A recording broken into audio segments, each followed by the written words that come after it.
শেখ হাসিনা আর কোনোদিন দেশে ফিরতে পারবে না, তার নামে অসংখ্য মামলা দায়ের করা হয়েছে। ইতিমধ্যেই ঘোষণা দিলেন সেনাপ্রধান। বিস্তারিত রয়েছে ভিডিওতে, আপনারা দেখতে থাকুন। সেনাপ্রধান জেনারেল ওয়াকারুজ্জামান বলেছেন, দেশে ৩০টি সংখ্যালঘু সংক্রান্ত অরাজকতার খবর পাওয়া গেছে। এরকম একটি ঘটনাও প্রত্যাশিত নয় বলে উল্লেখ করেন তিনি। জানিয়েছেন, অপরাধীদের শাস্তির আওতায় আনতে কাজ চলছে। বিকেলে রাজশাহী সেনানিবাসে সংবাদ ব্রিফিংয়ে সেনাপ্রধান এসব কথা বলেন। তিনি এখন ইচ্ছা করলেও আর বাংলাদেশে আসার মতন পরিস্থিতি তার জন্য নেই, কারণ যে মামলাগুলো হচ্ছে, অলরেডি যে মামলা হয়েছে এজাহারে যা লেখা হয়েছে, এরকম মামলা আগামী আপনি ধরে রাখেন এক সপ্তাহে 4 থেকে 500 মামলা হবে। আসসালামু আলাইকুম সম্মানিত দর্শক শ্রোতা, আজকের এই ভিডিওতে গুরুত্বপূর্ণ কিছু ইনফরমেশন রয়েছে। শেখ হাসিনার নামে ইতিমধ্যেই 500টি মামলার পরিকল্পনা চলতেছে। এই 500টি মামলা শেখ হাসিনার উপরে করা হবে। ইতিমধ্যে আজকেই একজন সাধারণ ব্যক্তি প্রায় 5টার মতন মামলা করে ফেলেছে। মানে গণমাধ্যম বলতেছে প্রায় 500টির মতন মামলা হতে পারে। সম্মানিত দর্শক শ্রোতা, শেখ হাসিনা বাংলাদেশ আর কোনো দিন আসতে পারবে না। সে যদি বাংলাদেশে প্রবেশের চেষ্টাও করে, এয়ারপোর্ট থেকে তাকে পুলিশ সেনাবাহিনী তাকে ধরে নেবে। আর তার নেতাকর্মীরা যদি বাংলাদেশে আন্দোলন বিশৃঙ্খলা করার চেষ্টা করে, তাদেরকেও কঠিন হুঁশিয়ারি দিবেন সেনাবাহিনী। এমনই কথা বলেছেন ডক্টর ইউনূস। সম্মানিত দর্শক শ্রোতা, শেখ হাসিনার নামে কতটি মামলার পরিকল্পনা চলতেছে এই বিষয়ে বিস্তারিত একটি ভিডিও ক্লিপ রয়েছে। আপনারা দেখলে রীতিমতো অবাক হয়ে যাবেন। তো বেশি সময় নষ্ট না করে আমরা ভিডিও ক্লিপে চলে যাচ্ছি। আপনারা মনোযোগ সহকারে ভিডিওটি দেখতে থাকুন। আসসালামু আলাইকুম, আমি নাইম দক্ষিণ কোরিয়া থেকে। সাবেক প্রধানমন্ত্রী শেখ হাসিনার বাংলাদেশকে ঘিরে যে পরিকল্পনা যে তিনি আগামী 15ই আগস্ট বাংলাদেশে আসছেন অথবা আগে পরে আসছেন, আসলে সেই স্বপ্নটা এখন অধরাই থেকে যাবে। তিনি এখন ইচ্ছা করলেও আর বাংলাদেশে আসার মতন পরিস্থিতি তার জন্য নেই, কারণ যে মামলাগুলো হচ্ছে, অলরেডি যে মামলা হয়েছে এজাহারে যা লেখা হয়েছে, এরকম মামলা আগামী আপনি ধরে রাখেন এক সপ্তাহে 4 থেকে 500 মামলা হবে। এর পাশাপাশি বিভিন্ন সেক্টরে যে দুর্নীতি, লুটপাট, সেগুলোর জন্য তিনি কিন্তু আসামির কাঠগড়ায় দাঁড়াতে যাচ্ছেন। আর আমরা যদি একটু অতীতটা দেখি, মাত্র 2 কোটি টাকার একটা মামলায় সাবেক প্রধানমন্ত্রী বেগম খালেদা জিয়াকে যেই পরিমাণ কারাগার সহ্য করতে হয়েছে, তাহলে প্রশ্ন উঠতে পারে যে রিসেন্টলি যিনি সাবেক প্রধানমন্ত্রী হয়েছেন শেখ হাসিনা, তার শাস্তিটা কি হতে পারে। ফাঁসির আবেদন করা হচ্ছে, এর পাশাপাশি আমৃত্যু জেল, আরও অনেক কিছুই ঘটতে পারে। তো অনেকে প্রশ্ন করতে পারেন যে ভাই, এটা কি সম্ভব? যে সম্ভব, কারণ সাবেক প্রধানমন্ত্রী বেগম খালেদা জিয়াকে যেভাবে জেলে ঢুকানো হয়েছিল, বাংলাদেশ বিএনপি যেমন চুপচাপ ছিল, পাশাপাশি দীর্ঘ সময় ধরে এই মামলায় তিনি দেশের বাইরেও যেতে পারেন নাই। যদি শেখ হাসিনা বাংলাদেশে আসেন, তাকে গ্রেপ্তারও করা হবে, তাকে জেলেও ঢুকানো হবে। আর আওয়ামী লীগের যে সকল নেতাকর্মীরা মনে করছে যে রাজপথে জীবন দিব, জীবন আপনি দিতে পারবেন, তবে এইবারের জীবন দেওয়াটা হবে সেনাবাহিনীর বুলেটে, অথবা পাশাপাশি পুলিশের যে নতুন রিফর্ম টিম মাঠে নামতে যাচ্ছে। কারণ যে কোনো প্রশাসনের সবচেয়ে বড় হাতিয়ারটা হচ্ছে, রাজনৈতিক সরকারের বড় হাতিয়ার হচ্ছে প্রশাসন।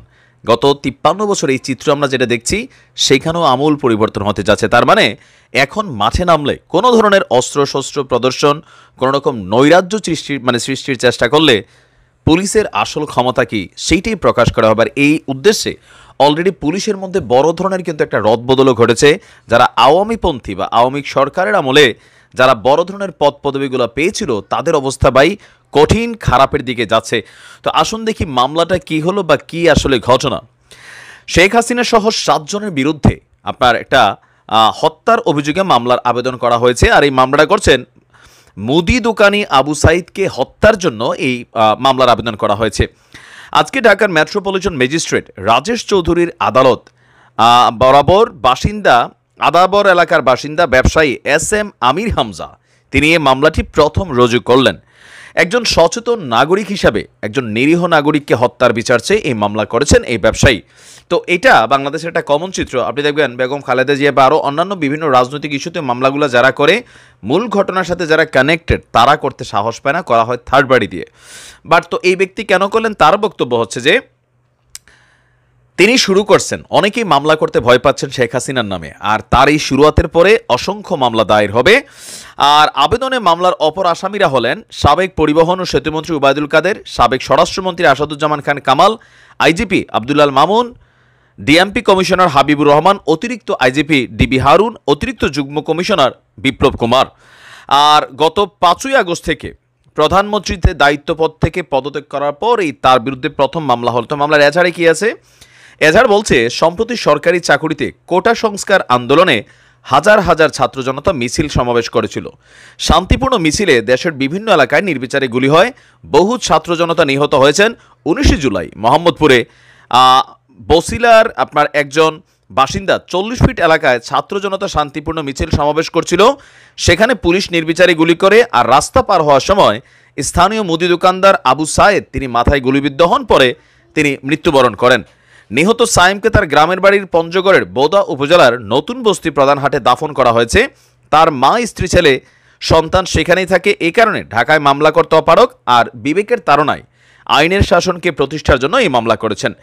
মামলার অভিযোগ বাদী বলছেন, সাবেক প্রধানমন্ত্রী শেখ হাসিনা কোটা সংস্কার আন্দোলন কঠোর হস্তে দমন করার জন্য বারবার নির্দেশ দিয়েছিলেন।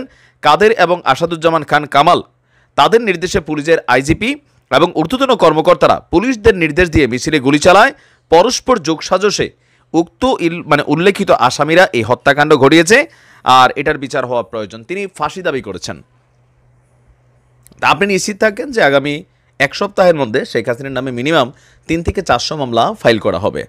এখন বিচার বিভাগে যে আমূল পরিবর্তন আসছে, অথবা ছাত্র আন্দোলনের যেই সমন্বয়ক আসিফ মাহমুদ তিনিও ডাক দিয়েছেন সারা বাংলাদেশে যতগুলো ঘটনা ঘটছে প্রত্যেকে মামলা করেন। আর এই মামলার বাদী 100% হতে যাচ্ছে শেখ হাসিনা বা আওয়ামী লীগের ঊর্ধ্বতন নেতা, এমপি, মন্ত্রী বা পুলিশের খুবই ঊর্ধ্বতন মানুষরা যারা এই ঘটনাগুলোতে সাপোর্ট করেছিলেন। তাহলে পরিস্থিতি কোন দিকে যাচ্ছে? বাংলাদেশ আওয়ামী লীগের নেতাকর্মীরা যারা আছেন তাদেরকে আমি একটা জিনিস শিক্ষা নিতে বলি। এখানে দেখেন, পরিস্থিতি অনেক সময় বুঝতে হয়। 2014-তে বিএনপির যে সাংগঠনিক সক্ষমতা ছিল, 2009-এ যেটা ছিল, সেটাকে আস্তে আস্তে কোমর ভেঙে দিয়েছে। রাজপথে দাঁড়ানোর ক্ষমতাটাই কিন্তু হারাই ফেলছিল। কেন? প্রশাসন মিসইউজ ছিল। তো এখন তো প্রশাসন একটা নিরপেক্ষ নিউট্রাল আসবে। তো সেই নিরপেক্ষ নিউট্রাল প্রশাসনের চোখে আসামে কিন্তু সব আওয়ামী লীগের নেতাকর্মী যারা ঊর্ধ্বতন পর্যায়ে কাজ করেছেন, ইভেন এই ঘটনাগুলোতে ভূমিকা রাখছেন। বুঝতে পারছেন? আপনি যদি ভাবেন যে পুলিশ এখন নিরপেক্ষ, তো নিরপেক্ষ পুলিশ অ্যাকশন নেবে কার বিরুদ্ধে? অপরাধীর বিরুদ্ধে। আর প্রত্যেকটা মামলার আসামি কারা হতে যাচ্ছে? অপরাধী হতে যাচ্ছে আওয়ামী লীগের একদম সিনিয়র লিডার থেকে শুরু করে যারা আছে। পুলিশই ঘটনা ঘটাবে, তবে আগে ঘটাইছে রাজনৈতিক পারপাসে, আর এখন ঘটাবে নিরপেক্ষভাবে। সো যারা মনে করছেন অস্ত্রশস্ত্র দাওটাও নিয়ে রাজপথে নেমে যাবেন, এটা করবেন সেটা করবেন, সেনাবাহিনীর অ্যাকশন ক্রিয়েট হবে, পাশাপাশি পুলিশের অ্যাকশন ক্রিয়েট হবে। নেতা দেশ থেকে পালাই গেছে, এত তাড়াহুড়া করে রাজপথে নামেন, তবে কোনো সহিংস মেন্টালিটি নিয়ে যদি নামেন, আপনার কপালে ভাই দুঃখ আছে, কারণ অ্যাকশন একটা হবে। আজকেও স্বরাষ্ট্র মন্ত্রণালয়ের উপদেষ্টা ব্রিগেডিয়ার শাখাওয়াত হোসেন বলছিলেন যে একটা অ্যাকশন হবে। 2 দিন আগে ডক্টর ইউনূস বলছিলেন অ্যাকশন শুরু হলে সমর্থন দিতে হবে। তো প্রত্যেকটা এলাকায় বর্তমানে আপনি যদি ধরেন 5টা চিহ্নিত সন্ত্রাসীর নাম জিজ্ঞেস করেন, 4টাই পাবেন আওয়ামী লীগের মধ্যে। এই মুহূর্তে রানিং গত 15 বছর এই টিমটা কিন্তু তৈরি হয়েছে। প্রত্যেকটা এলাকায় 5টার মধ্যে 4টা এখন আওয়ামী লীগের আছে। তো পুলিশ যদি কোনো অপারেশন পরিচালনা করে, সরকার যদি কোনো বিশেষ অভিযান পরিচালনা করে, তো সেই অভিযানে যারা সাফা হয়ে যাবে সেটা হচ্ছে আওয়ামী লীগের যারা সন্ত্রাসী কর্মকাণ্ড চালানো ব্যক্তিবর্গরা আছেন তারা। আমজনতা আওয়ামী লীগ করেন, বিএনপি করেন, ডাজন্ট ফ্যাক্ট যদি আপনি কোনো সহিংস ভূমিকায় অবতীর্ণ গত 15 বছরে না হয়েছেন। আপাতত আপনাদের জন্য আমার পক্ষ থেকে দলীয় ভাই হিসেবে প্রেসক্রিপশন হচ্ছে, যারা এই মাপের অপরাধী আছেন আইনের কাছে আত্মসমর্পণ করেন, অথবা দেশ ছেড়ে পালাই যেতে চাইলেও পারবেন না, কারণ বর্ডার সিলগালা করা হয়ে গেছে, এয়ারপোর্ট রেস্ট্রিকশনে আছে। তো মাফটাফ চাইয়া আত্মসমর্পণ করে ফেলেন, সেটাই বেটার। আর যদি মনে করেন যে না শেষ লড়াই করব, তো আপনি বুলেটের জন্য অপেক্ষা করতে পারেন। একটা মিশন কিন্তু এই সরকার চালাবে, আপনি ভাবটা এখনও বোঝেন নাই। গতকালকে পর্যন্ত আমাদের স্বরাষ্ট্র উপদেষ্টার বক্তব্য একরকম ছিল, আজকে ছাত্রদের আন্দোলনের প্রেক্ষিতে হোক যেটাই হোক, তিনি কিন্তু আজকে আবার ভিন্ন রকম কথা বলেছেন। আর পুলিশের আওয়ামীপন্থী, আওয়ামী ঘেঁষা SI, AC, SP, DC, IG, DIG যারাই আছে সব কিন্তু তামা হয়ে গেছে। সো আপনারে রক্ষা করার জন্য কেউ নাই। আর দিন শেষে পুলিশ রাষ্ট্রের যন্ত্র, কোনো দলের না। আর সাবেক প্রধানমন্ত্রীরও দেশে ফেরার যে পরিকল্পনা, সেটা টোটালি এই মুহূর্তে আউট অফ মার্কেট হয়ে যাবে।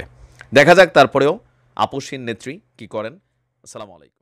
সম্মানিত দর্শক শ্রোতা, আপনারা বিস্তারিত ভিডিওতে দেখতে পারলেন শেখ হাসিনার নামে 500টি মামলা হওয়ার সম্ভাবনা রয়েছে। আজকেই একজনই 5টা মামলা করে ফেলেছে, মানে সাধারণ শিক্ষার্থীদের হত্যা করার দায়ে। আরও কত মামলা হবে কে জানে। সম্মানিত দর্শক শ্রোতা, তিনি বাংলাদেশে যদি আসার চেষ্টাও করে তাকে সারা জীবন জেলখানায় পচে মরতে হবে, এমনই গণমাধ্যম নিউজ করতেছে। সম্মানিত দর্শক শ্রোতা, তার নেতাকর্মীরাও যেন বিশৃঙ্খলা করার চেষ্টা না করে, তার নেত্রী দেশ থেকে পালিয়েছে এমনই হুঁশিয়ারি দিয়েছেন সেনাবাহিনী। যাই হোক, এই সম্পর্কে আপনাদের মতামত কি? আপনাদের গুরুত্বপূর্ণ মতামত ভিডিওর কমেন্ট বক্সে অবশ্যই জানিয়ে দিবেন। ধন্যবাদ আজকের এই ভিডিওর সঙ্গে থাকার জন্য।